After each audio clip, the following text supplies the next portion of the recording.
I'm going to read you a list. Okay. And then ask you why people see the glass as half full. Yeah. Because this feeds off what you just said. Murders are way down. Illegal immigration is down. The stock market is soaring. Jobs are up, including manufacturing jobs. I mean, the list does go on. Wages are up. Things on paper look great in this country. And yet even you said that you are, what was your expression? Cautiously pessimistic. So, I mean, even you have a little of that glass. Long-term optimistic. We have the greatest country on the planet, and we should applaud that. We should teach that. We should educate that. And while this country had problems in the past, we have these extraordinary things that a lot of other people don't have. If you opened up our borders, half the world would want to move here. People wouldn't want to move to China.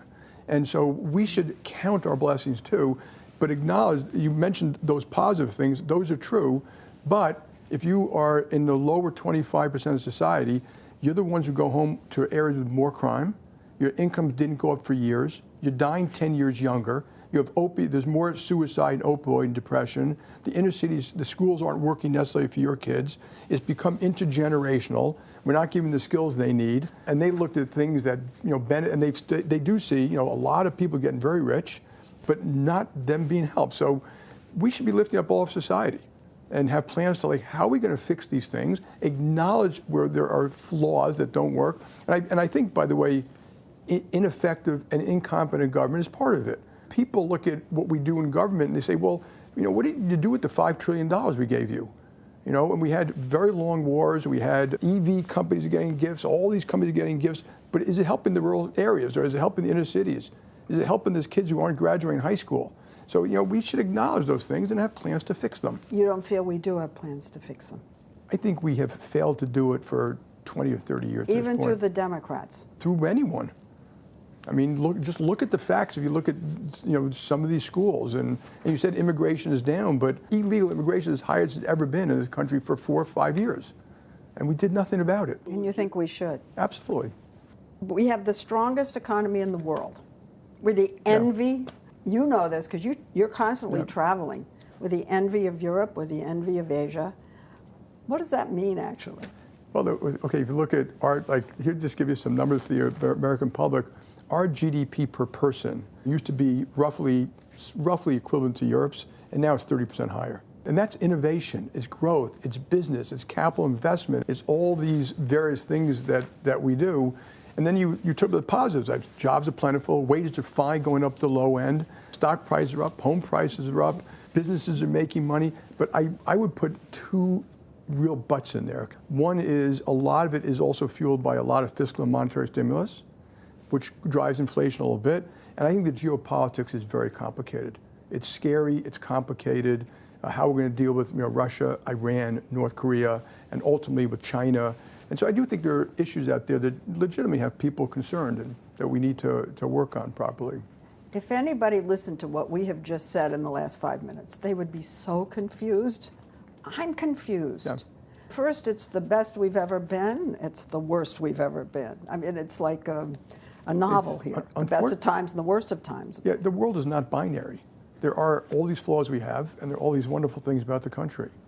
And I've given examples in the past where we grew at 2% a year for 20 years. And I think it should have been 3%. I think the reason it wasn't 3% is because we didn't get so many things right. Affordable housing, work skills education, literally an overweening bureaucracy that just cripples the formation of business, et cetera. Had we grown at 3%, so 2% is not bad. I mean, if you're Europe, you would have loved 2%. But had we grown at 3%, our GDP per person would have been 15,000 per person higher this year than it was.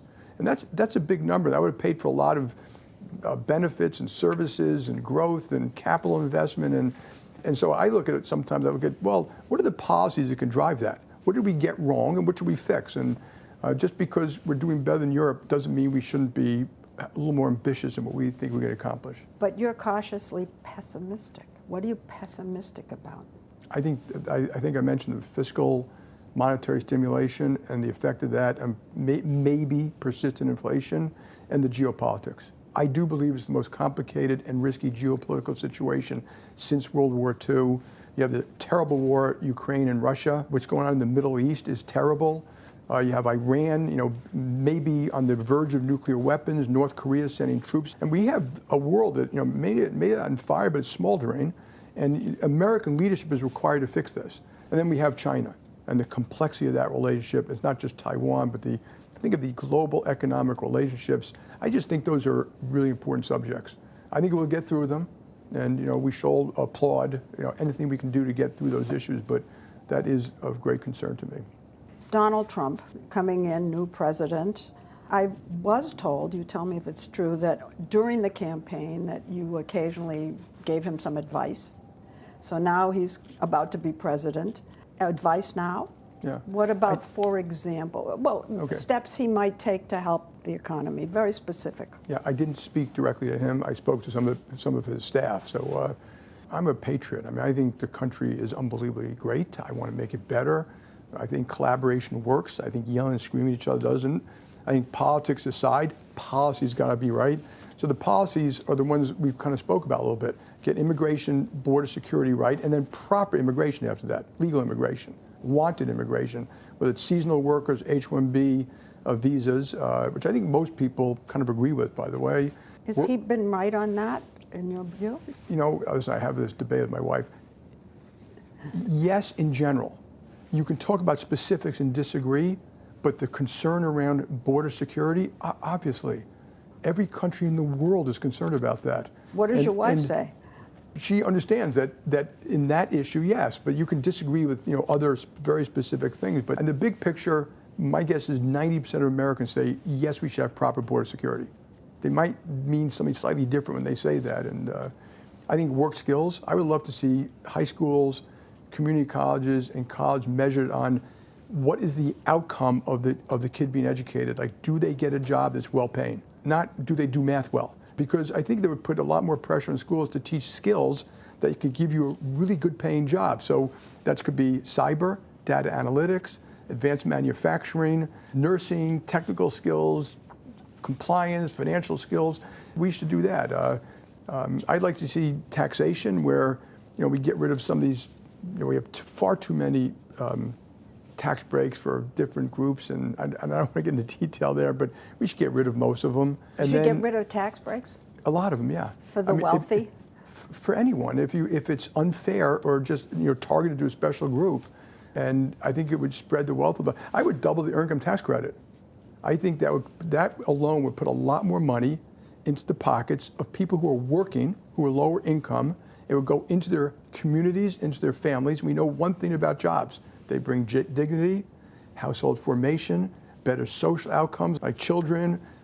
They'll invest in their schools. They'll invest in the local community, less recidivism, less crime. But didn't President Biden put money into the hands of lower income people after the pandemic? I think that pandemic spending did put hands a lot of people under different things. I'm talking about under a different I'm talking about a permanent increase in earned income tax credit as it's currently constructed with some modifications how it's done. No, but I'm saying whatever the mechanism was, he did that, and did it work?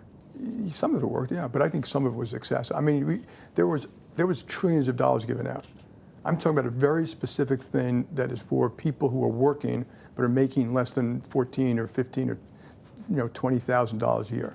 Think of it as a negative income tax that would be dramatically helpful to rural areas, inner city schools, lower income. It would provide more opportunity, better social. It would be great for society. That money will probably be spent, i.e. it'll drive GDP. I think we can make mortgages far more affordable if we change some rules and regulations. I think I'm in favor of, effectively, can we make government more competent, more efficient? And I can give you a million examples, and I don't want people in your audience to think I'm talking about banks. I'm not talking about banks. Every single person out there who deals with the federal government, particularly small businesses, know the bureaucracy is extraordinary. We all laugh at it now. I can't get permits. I can't get certificates of occupancy. I can't get this. The schools won't do that.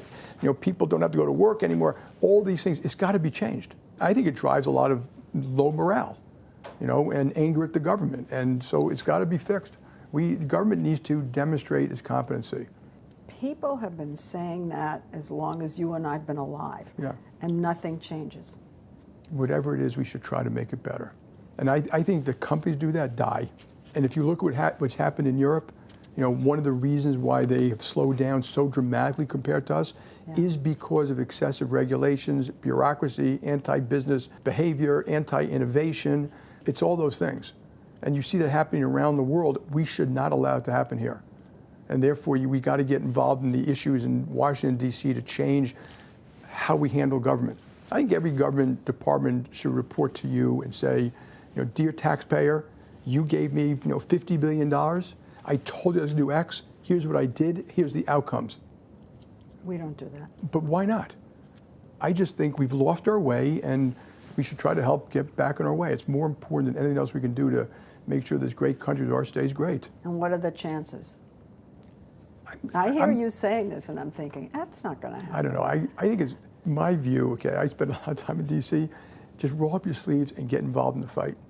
You can complain like a child, you can get mad, you can rip your hair, you can say that's what it is. You can laugh when I talk about, I tell tons of stories and people, they laugh. I say, but it's not funny. Like stories like what? Well, you can't get permits, you know, like some of the stuff we're doing in the green economy, but you can't get in the grid. It takes 5 to 7 years to get it hooked into the grid.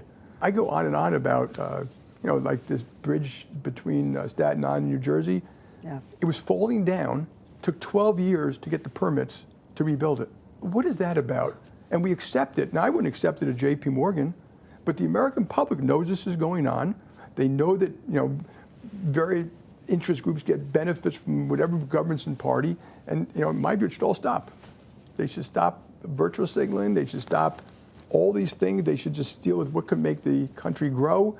And I've written in my chairman's letter all these policies that could make us grow better and make us healthier, share the wealth a little bit, create equal opportunity, which was the dream of this country. My grandparents were Greek immigrants. 3 of them were Greek immigrants who came here without a high school degree. Billions of people move here if they could. We just got it. And they move here for all that reason, by the way. They want to be American. I listened to you talking about the bridge. I did a story on the Big Dig in Boston. It was the same thing. Right. They couldn't get permits. The price kept escalating the number of years it took to build. We did the story on 60 Minutes, nothing happened. Now you have the same thing going on here. I mean, it doesn't change. I can do stories, you can scream into the wind. Yeah, I know. Nothing changes. I'm going to fight the day I die, yes. Yeah. So where are we heading? You got to give it the best. Just keep fighting. I think you got to, you know, I tell all business people and other folks, you can get discouraged. That isn't going to fix it. So there are a lot of people in Washington, D.C. who know about this and want to fix it. The new president is talking about fixing some of this stuff. Let's try to help. And the other thing is, because you know that great book written by James Fallows, 50 Cities, or Our Towns, like he went to all those towns and that these towns were actually growing and expanding and fixing the parks and the river parks and bringing in businesses and trying to fix the schools. It works. That's kind of small democracy. It works. In Detroit, the collaboration between that mayor and business and civic society, it works. Did it work? Yes. Because we did the story with you. Yes, just go. You did the story with me. Just go downtown now. They're building you skyscrapers, 25 to 50,000 jobs. You know, unemployment is good. We opened a virtual call center there. So it's mostly minority community. You know, they work from home, but it's been a home run. I think we have 100 folks there now. So their schools are doing better. Their ambulances are doing better. The hospitals are doing better. Business wants to move back. They're fixing their riverfront. It works. You know, it's not over. In terms of advice for the new president, he is inheriting a pretty good economy, despite what people feel, all these metrics that you see. But what about advice to him on some of the policies that he's threatening to do that could hurt the economy? For instance, tariffs. Have you talked to him about tariffs? If you could talk to him right now, what would you say? I have not spoken about tariffs. I think you should read The Art of the Deal. You know, he's a negotiator. He lays out some very tough things, and sometimes it works. We have to worry more about national security, resiliency, diversified supply chains, and we didn't. And also, we should have worried more about who it hurt. So while trade's got some enormous benefits, it does hurt that town where the plant closed. We had a thing called trade adjustment assistance which was supposed to give people retrain, relocation, income assistance if they were hurt by trade. It never quite worked. And so we need to focus on some of those issues. And to me, tariffs are a way, are a tool, properly used, that can help get some of those issues resolved. Unfair competition, national security issues. If like any tool, if it's misused, yeah, it can do damage too. But your point is that you think it is a legitimate negotiating tool. Absolutely. Every country is allowed to make its own unilateral actions. If you look at what China's been doing for years, they do this already.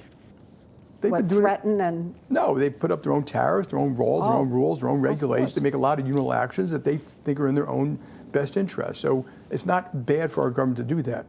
That tool may be a useful tool, properly used. Not the price of eggs. No, of course. No, That's inflation. part of it, folded into it. It was inflation, it was all the money that was given out. If you go to a rural area and you look at all the things that were done, okay, those things like, even EV credits, all this green stuff, they don't look like it benefited them. They still didn't have jobs, incomes didn't go up, their schools weren't working. So you gotta be very careful when you analyze what happened in our society about why people looked at these and said, this didn't work for me. I'm quite sympathetic. I do a lot of work with my wife in inner cities in New York, and she's been doing work in the Bronx for years. It's hard to look at parts of the Bronx and say, this worked. And this has been going on for 30 years. So, it's time that we fix some of these things. And yes, I hope we can do it. Your relationship with him? Story, we all read that you called to congratulate him and he wouldn't take the call. No, that wasn't true. It wasn't true? No, I did not speak to him. I called and left a message with his staff, who said they called back and said they gave the president a message and he appreciated it. That's all that happened. I've not spoken to the president for a long time. I have called some of his people and offered my help, which I am going to do as best as I can. So a lot of them can't talk at this point because they're in confirmation process. But and he made a very nice tweet about me. I thought it was very sweet, that I won't be Secretary of Treasury. He appreciates what I've done for my company and my country. Did you want to be Secretary of the Treasury? Not really. Nah. Well, you have the best job for you. I like my job, yes. Yeah, clearly. What about his choices for the cabinet? I mean, they seem not to be chosen because of their experience, but because of their loyalty to him. I'm not going to get into any specifics here other than to say whoever gets confirmed, that's the Senate's job, I'm going to try to help to the best I can for the country. Whether I think they're good or not is irrelevant. Crypto, in your view, is okay? Blockchains. Yeah, the use of blockchains for money, moving data, we already use it. Stable coins are real. How they're used and how they're protected by regulators is an issue they have to deal with. I think a lot of the folks in DC know that. JP Morgan is already using blockchain for intraday repo, moving of data. Yeah, blockchain itself will work, and that's kind of crypto.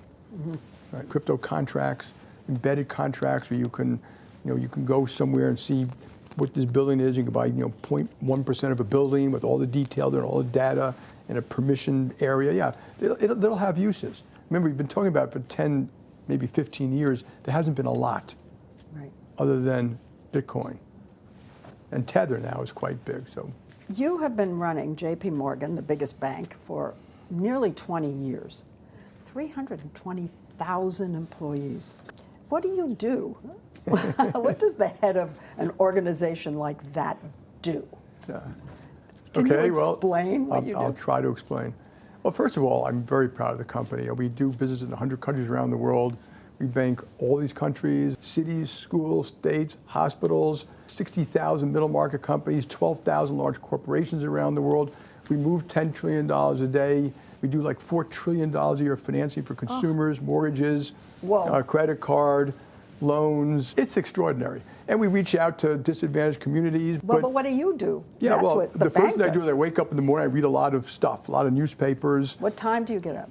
Yeah, unfortunately, because of what's going on around the world, earlier and earlier, so now it's more like 4:30. But I read the papers, I read a lot of stuff people send me, and I look at you guys in the news sometimes. And we run a pretty structured place. I've got great people here. We have follow-up lists for everything. We meet every Monday and go kind of around the table, what's going on in parts of the world, the risks we're bearing, if we're having client problems, we make mistakes, how we deal with mistakes, how we deal with governments around the world, not just Washington, D.C.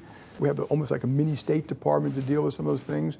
And every business is well run. It's got a follow-up list with detail about technology, systems, AI, products, services, branches.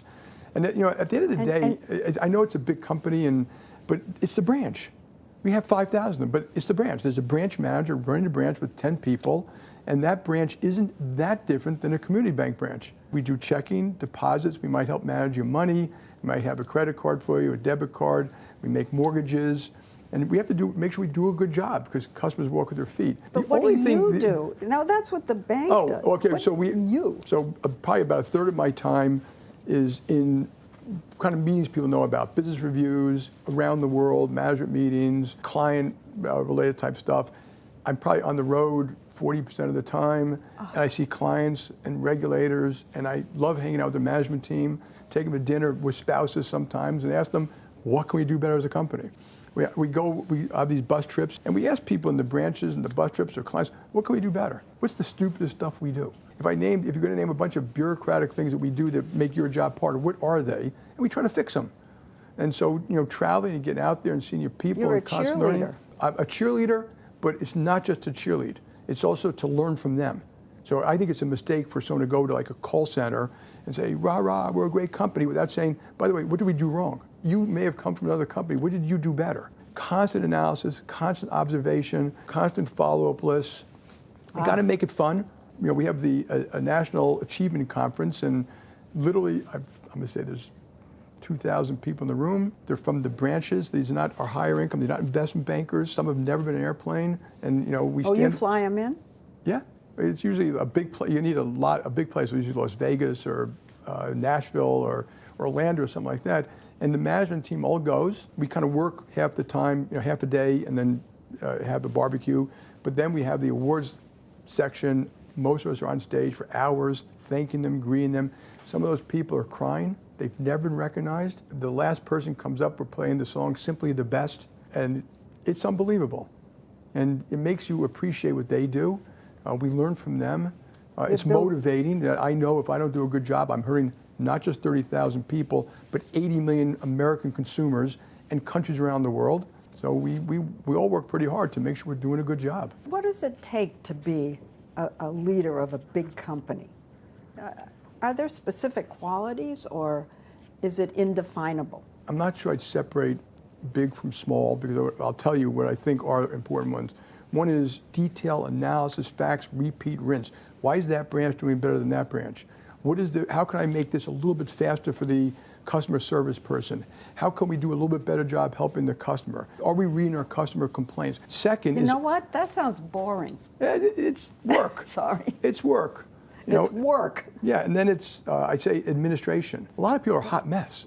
They don't have follow-up lists. They forget everything. They don't return their phone. They may be nice people. They may be great at the analytics, but they can't run anything. So think of if you're running, I always use like Ike Eisenhower, you know, Normandy. He had to be an unbelievable manager administrator to get all that stuff done. 7,000 trips, 150,000 troops, the food, the weapons, the equipment, the bullets, the boats, the paratroopers.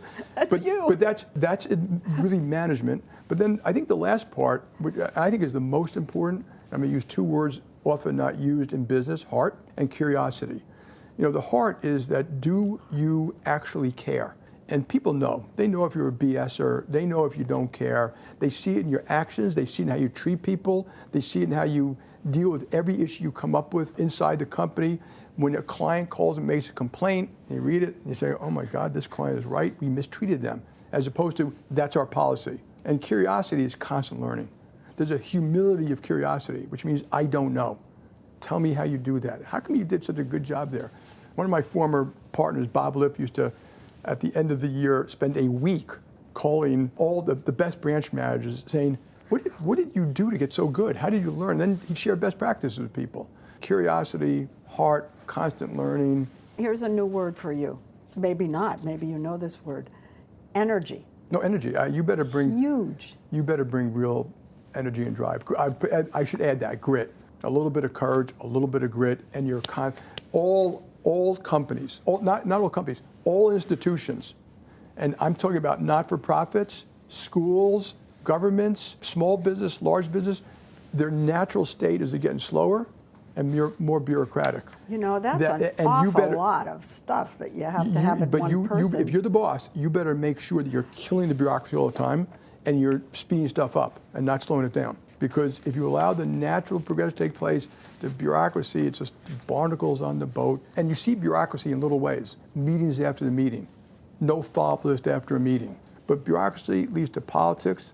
Politics leads to cancer effectively and death. And you better drive these things. You see this in institutions, you see it in governments around the world. They're not facing their issues, and people get ahead is not based upon, are you the best pitcher, but it's based upon how well do I know you.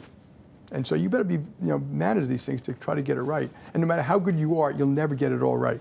Can I ask you about the loss of trust that people have in our institutions in this country now?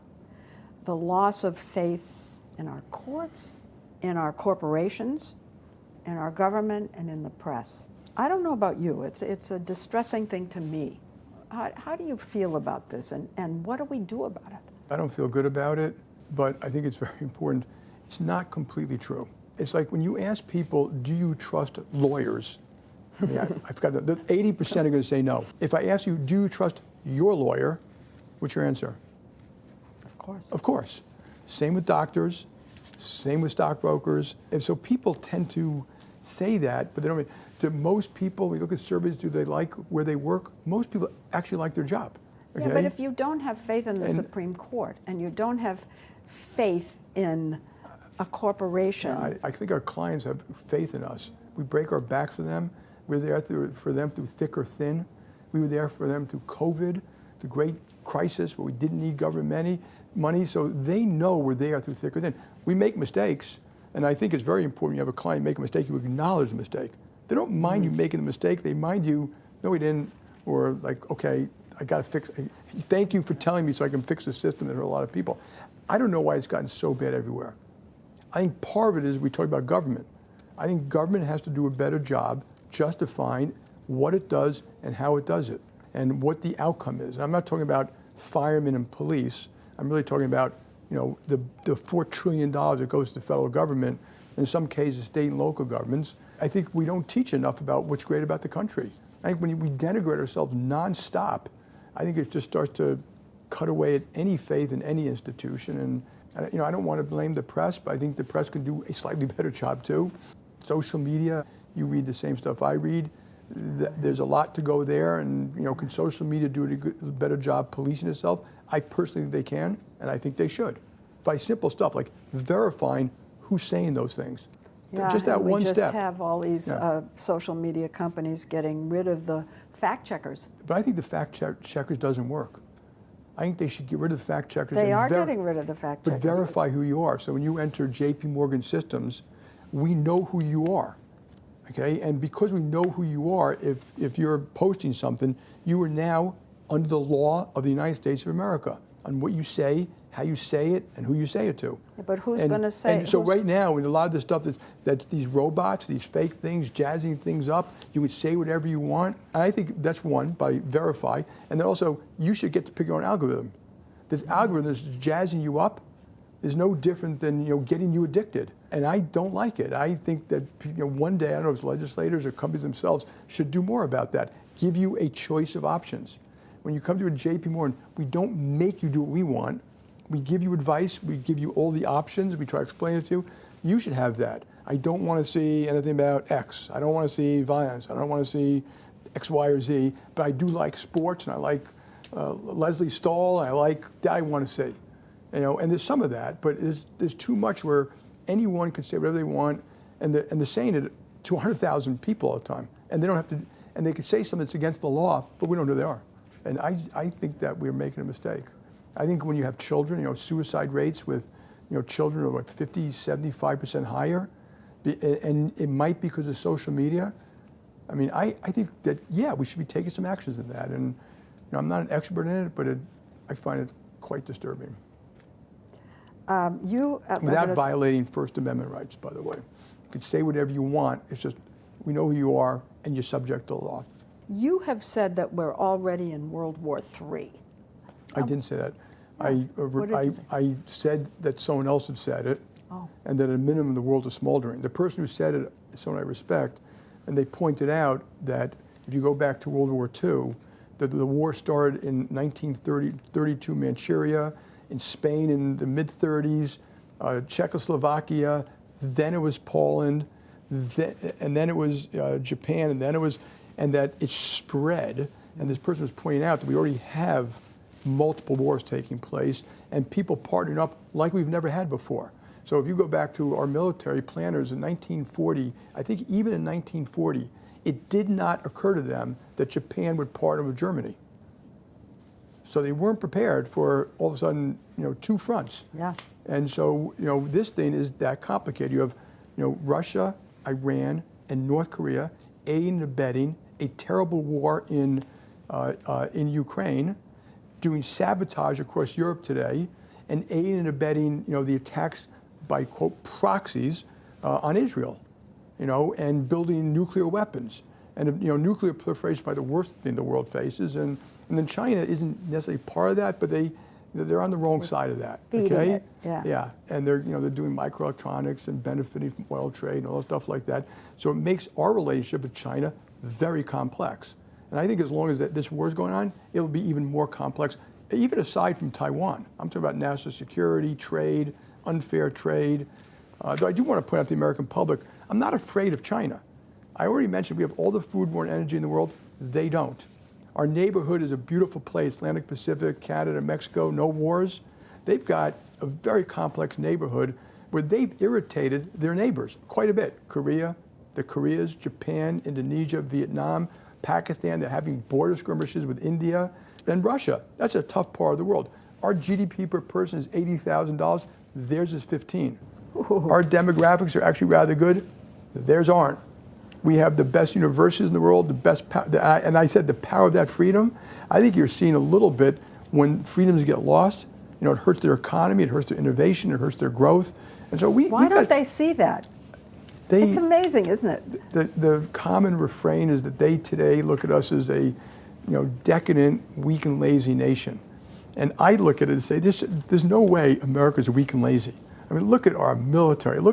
I say, you go to any city in America, open your shades at 5:30 in the morning, open them up, and people are going to work. They're innovating in St. Louis and Bozeman and Kansas City and Omaha, not just Silicon Valley, Boston, and New York. And they're doing it in Austin and Nashville and New Orleans. So we're not weak and lazy, but we are a little stupid and uncoordinated. So they manage, the one benefit to being an autocracy, they can manage government and business as a whole. We can't. And so, sometimes we can't get our act together. We have to get our act together here around China, trade, immigration. What I tell, and I really believe this, is that America, all we have to do is make sure we're strong. Build our national economic power, military power. That's all we need to do.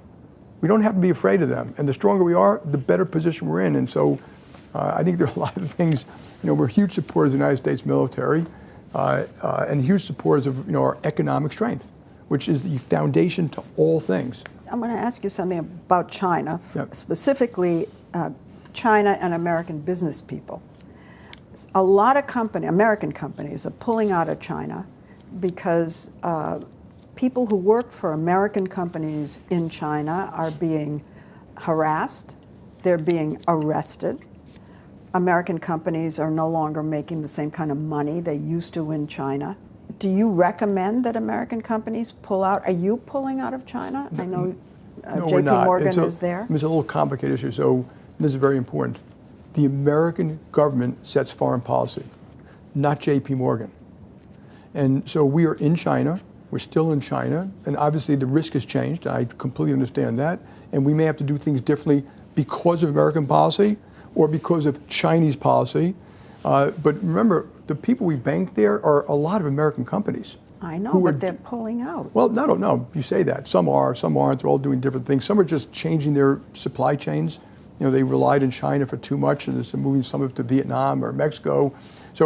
But those are our clients who are helping them do their job, and we help American businesses expand around the world. In fact, I think we should do a better job of that in Latin America, in Asia, development finance, help these countries. What do you advise your clients? Do you say, go more into China, bring some out, or what's the advice? So every company's in a different position. If it's around national security issues, you aren't going to be allowed to do it. So don't wait for the government to tell you. Yeah. If it's around that you don't have resiliency, you should have that. That's got nothing to do with the American government. You shouldn't be relying on I would never rely on one producer or something for everything we need. So JP has always been quite diversified. So I would advise them to be diversified. Do scenario planning.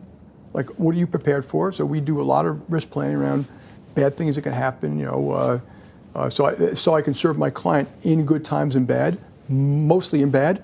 I understand that good times are great, but I have to be prepared for bad times, and they should be very thoughtful about it. So we actually have been advising a lot of companies on, their strategy around China, what they should do, how they should do it, how they should get engaged, as best we can, and also doing a lot of research around where you need to do some of those things. Is it safe for an American company to be in China? For the most part, yes, but it's different. It's just changed. And a lot of our employees in China are Chinese, and you have to do things like change your systems so that data is not being shared between China and the rest of the world. Yeah. So there's a lot of work that's got to take place to do that, but those are policies that are set and will be set by the United States government properly. The Middle East. I just did a story on this incredible operation that the Israelis pulled off against Hezbollah. Yeah. And it seemed to have changed all the dynamics in the Middle East in a second. Yeah. In a minute, things change. And that seems to have happened in the Middle East. Are you feeling any more optimistic about that part of the world because of this? Yeah. So I took a trip to Israel basically just to hug our employees and some of our clients, some of whom lost their children in the terrorist acts there. And I think what they've done is amazing. And they've gone against the advice of a lot of the world, but they've wiped out a lot of Hezbollah. They've wiped out Iranian defenses. And in this, we've been dealing with this thing. We have proxy wars forever. I mean, at one point, the world should say there's no more proxy. If you're the person, go at the head. And so, they've been amazing, and it's changed the dynamic and it's changed the power there. You saw it happen in Syria. That's because of Israel, most because of Israel, a little bit of, that Russia's extended, maybe overextended in Ukraine. I think it actually increases the chance of long-term peace. I don't know if you said in your story that, Saudi Arabia and the UAE still want normalization relations with Israel. Hard to do today. Yeah. They also have said, very importantly, at least that's what I've read, that they are willing to, use their military and their money to help get better governments of Palestine and, maybe create a peace force or something in Gaza. Very hard for America to do that. If the Arab community does that, you may actually, create a legitimate Palestinian government, some kind of maybe a long-term path to peace. Yeah, I think it has a higher chance than it's ever been before. Very complex place. A lot of people are going to do whatever they can to stop that. But let's keep our fingers crossed. Yeah. In covering that, I was so struck by how instantly a perception can change. And then I thought about you having your heart problems and how instantly the situation for this bank changed. Yeah. And how we have assumptions about what's going to happen tomorrow and the next day. Yeah. You can't be sure. That's correct. About anything.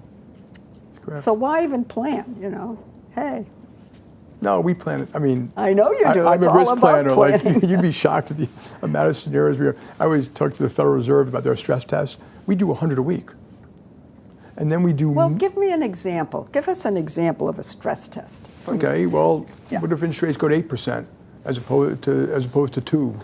What if markets fall 50% around the world? What if home prices go down 50%? What if there's you have an A team and a B team? Well, sometimes. What if? And then we do specific scenario planning around. If we've been talking about cables being cut for years. I've known about this problem for years. About what if they get cut? What if it cuts out a whole country from us? What are we prepared for? And of course, now you got to prepare for cyber. They call it hybrid war: cyber, water, electronics, electricity. In every part of the world, you go around and we try as best we can. Yeah. So that's what you do. And in markets, and in credit, and in. Can I tell you the most important thing? I feel like we're guardians of the financial system, but one of the really importance of that is that we are strong when times are bad, so that I can help you when times are bad. And what we did for clients, some of these crises was extraordinary. I mean, I'm talking about, lending, billions of dollars to potentially a bankrupt company to keep them afloat, knowing that we may lose the money. When oil went to zero, some of our regulators wanted us to stop making certain types of loans to oil companies. And I would say, no. I told them that this is the time to help them in their darkest moment. JP Morgan, I'd rather lose money than run from that client. Help them get through this, and we did. So, that's hope, and hopefully you learn a reputation over time by doing things like that.